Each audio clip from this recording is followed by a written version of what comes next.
નમસ્કાર દર્શક મિત્રો, ધ ઇન્ડિયન ટાઈમ્સ ન્યૂઝમાં આપનું સ્વાગત છે।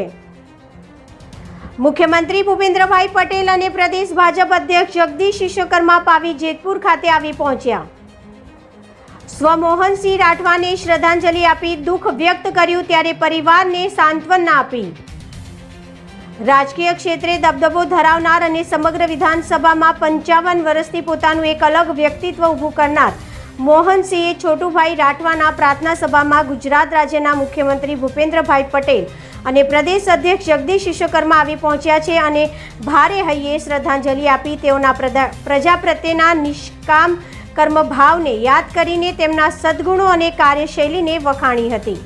વન મંત્રી, કેબિનેટ, ગુજરાત સરકાર અને છોટાઉદેપુર તથા પાવી જેતપુર વિસ્તારમાં 11 વખત ધારાસભ્ય રહી ચૂકેલા આદિવાસી મસીહા, આદિવાસી આગેવાન તથા પીઢ નેતા મોહનસિંહ છોટુભાઈ રાઠવા તારીખ 5/7/2026ના રોજ 82 વર્ષની વયે દેવલોક પામ્યા હોય છોટાઉદેપુર જિલ્લાને ખૂબ જ અમૂલ્ય રત્ન અને એક આગેવાનની છત્રછાયા ગુમાવી છે। જે મોહનસિંહ રાઠવાની પાવી જેતપુર કોલેજ ખાતે આજરોજ પ્રાર્થના સભા એટલે કે બેસણું રાખવામાં આવ્યું હતું। ત્યાં ખૂબ મોટી સંખ્યામાં માનવ મહેરામણ ઉમટી પડ્યું હતું, જેની સાથે ગુજરાતના મુખ્યમંત્રી ભૂપેન્દ્રભાઈ પટેલ અને ભાજપના પ્રદેશ અધ્યક્ષ વિશ્વકર્મા પણ આવી પહોંચ્યા હતા, જેની સાથે પૂર્વ મંત્રી શંકરસિંહ વાઘેલા અને રાજ્યના જુદા જુદા વિસ્તારના ધારાસભ્ય, સાંસદ સહિત આદિવાસી આગેવાન સહિત સામાજિક કાર્યકરો અને મોટા વેપારીથી માંડીને સામાન્ય માણસે ભારે હૈયે શ્રદ્ધાંજલિ આપી પરિવારને સાંત્વના પાઠવી હતી। અત્રે ઉલ્લેખનીય છે કે છોટાઉદેપુર વિસ્તારમાં 55 વર્ષોથી સક્રિય રાજકારણમાં ભૂમિકા ભજવી લાખોના દિલમાં એક પ્રેમભર્યું સ્થાન મેળવ્યું છે। મોહનસિંહ રાઠવા વિદાયથી સમગ્ર છોટાઉદેપુર જિલ્લામાં દુઃખની લાગણી ફેલાઈ છે, જ્યારે પાવી જેતપુર ખાતે માનવ મહેરામણ ઉમટી પડ્યું છે।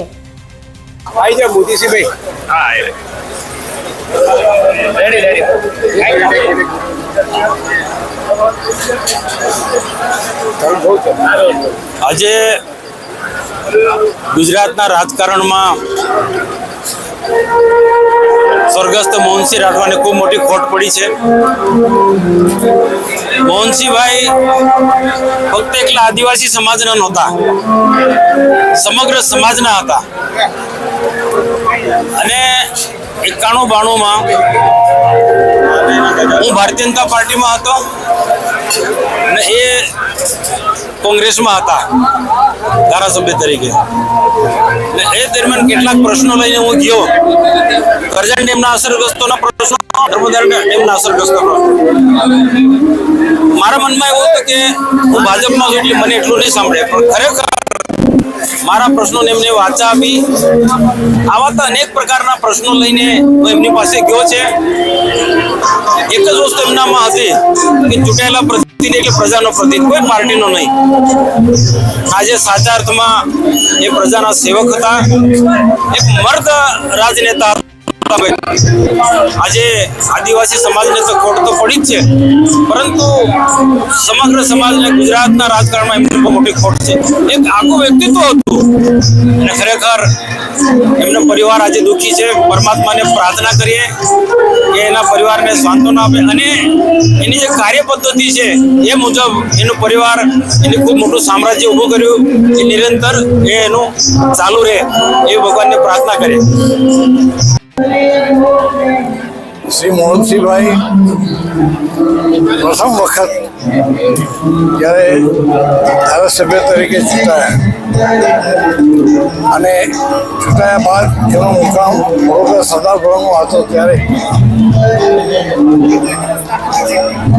ત્યારથી અમારો નિકટનો પરિચય રહ્યો છે। આખું જીવન દર્શન મેં નજીકથી નિહાળ્યું છે।